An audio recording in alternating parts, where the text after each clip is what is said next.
Hello and welcome to the 2018 ABR Non-Interpretive Skills Study Guide Review Series. This is David Larson at Stanford University, and thank you for joining me again today.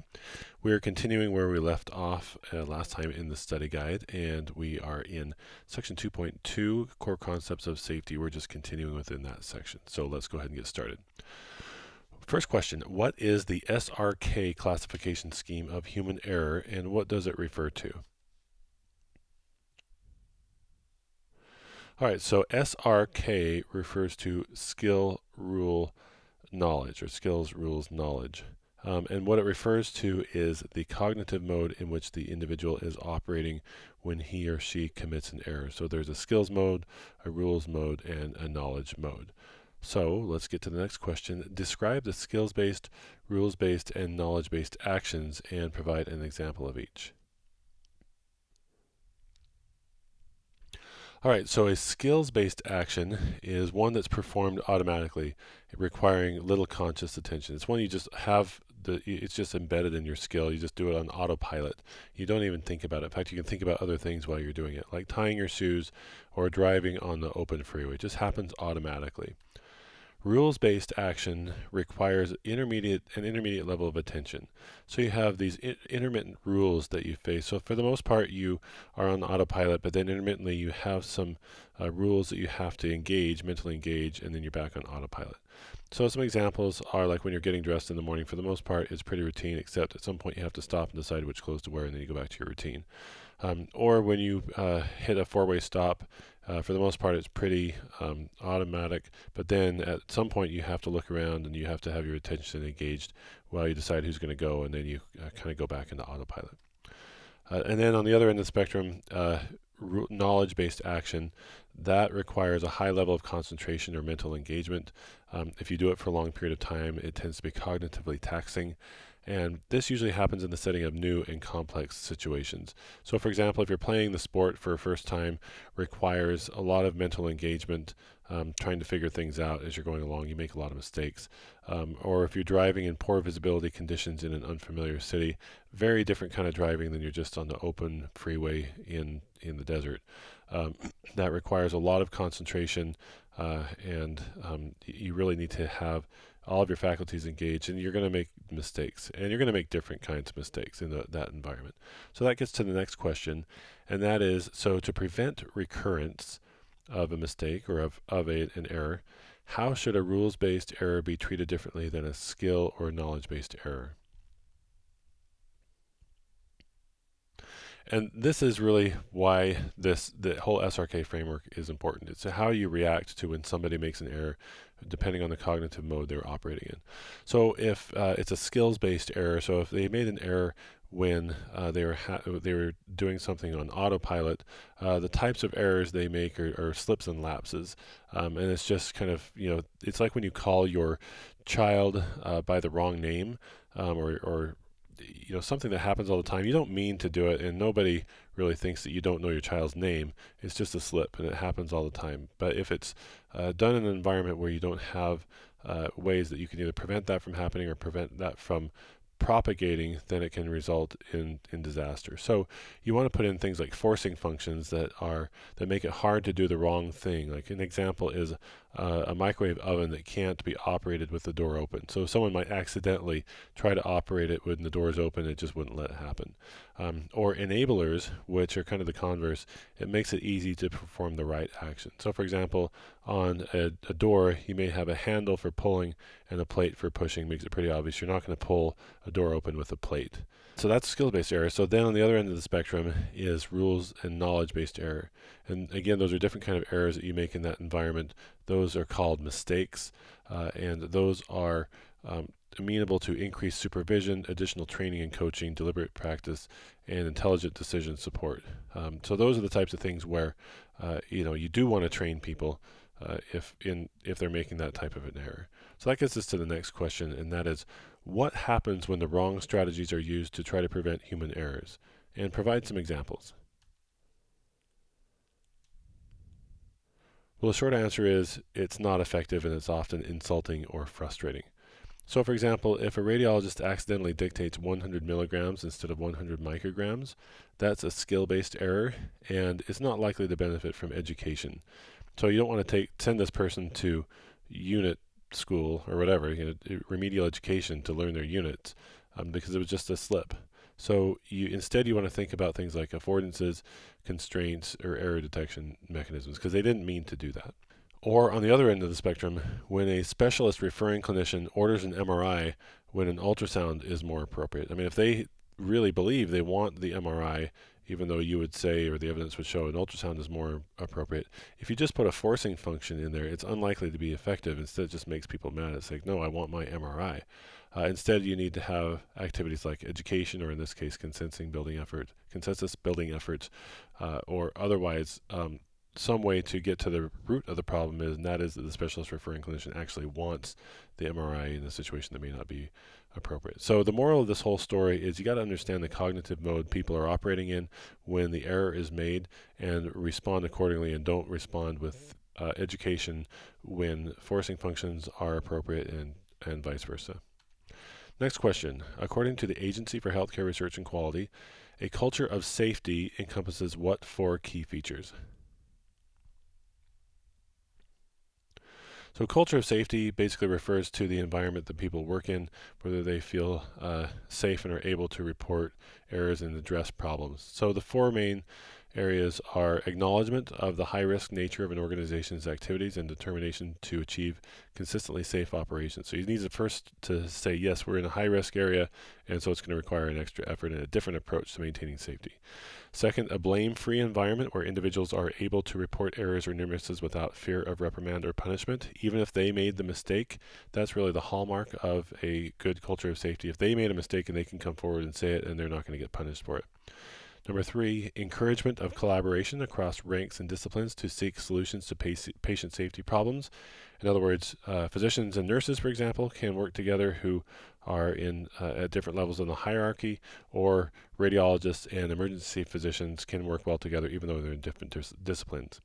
And 4th, organizational commitment of resources to address safety concerns. So we don't just preach at people and tell people to get along, but we actually commit resources when they are required to help improve safety. Next question. What are 3 underlying reasons for an underdeveloped healthcare safety culture? Well, this is pretty general, but things like poor teamwork and communication, a culture of low expectations where you just don't really expect to maintain a high level of safety, and the presence of steep authority gradients really lends to undermining that culture of safety. Next question. What is an authority gradient, and how does it contribute to decreased safety? How does it compromise safety? An authority gradient is where there's a significant difference in authority or status of individuals who interact with each other. So for example, it may be a physician versus a nurse or a technologist, or it may be an administrator versus maybe someone who's kind of on the front line. This decreases the identification, the rectification, and reporting of errors. People end up wanting to hide their errors. This is especially when there's a fear of punishment for committing or reporting errors. And we have to keep in mind, punishment doesn't have to be explicit punishment. This includes things like social embarrassment, resentment, ostracization, exclusion, just anything that has a negative repercussion for when you report what's going wrong, reporting errors, that undermines culture of safety. Next question. How can an organization's culture of safety be measured, and why should it be? Well, it's not easy and it's not perfect, but safety culture can at least theoretically be measured by surveys.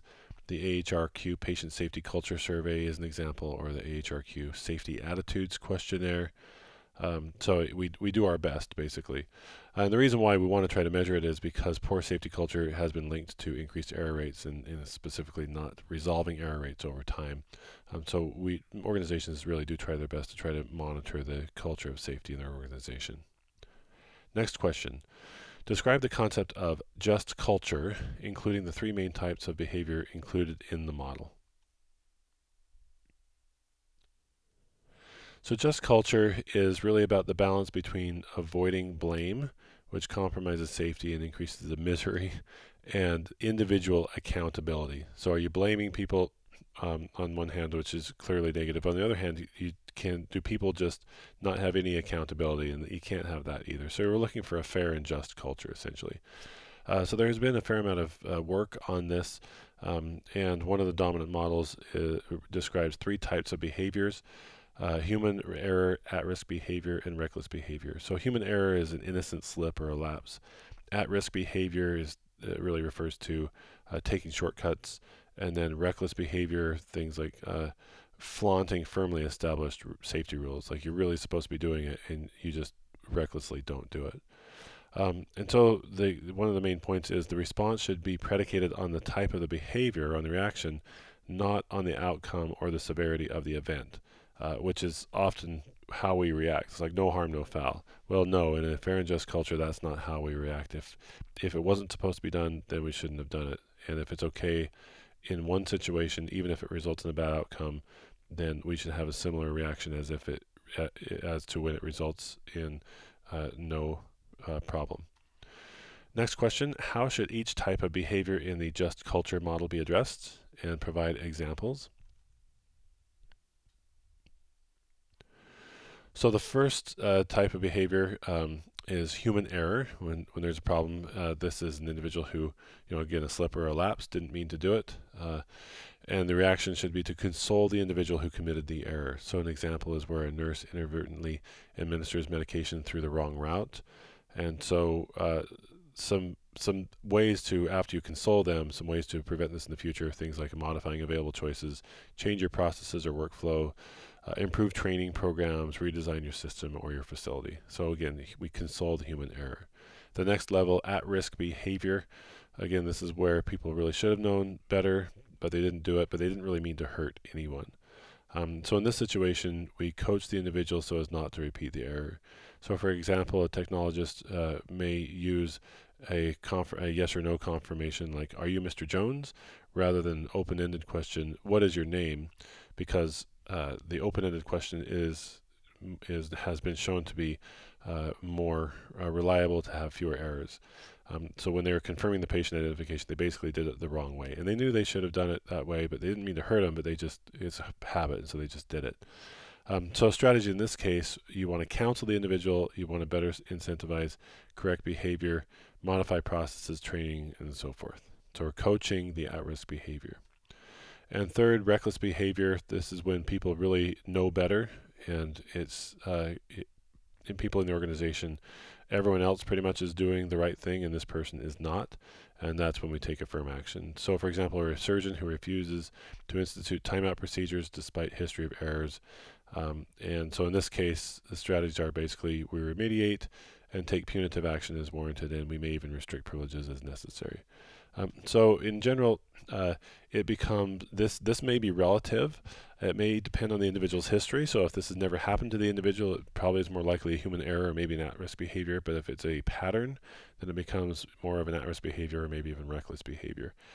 So the main point here is you have to react appropriately depending on how individuals were approaching this at the time, whether it was just a simple error or whether it was really reckless behavior.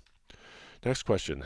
According to the just culture model, how should the outcome of an event affect the approach to how the error is addressed?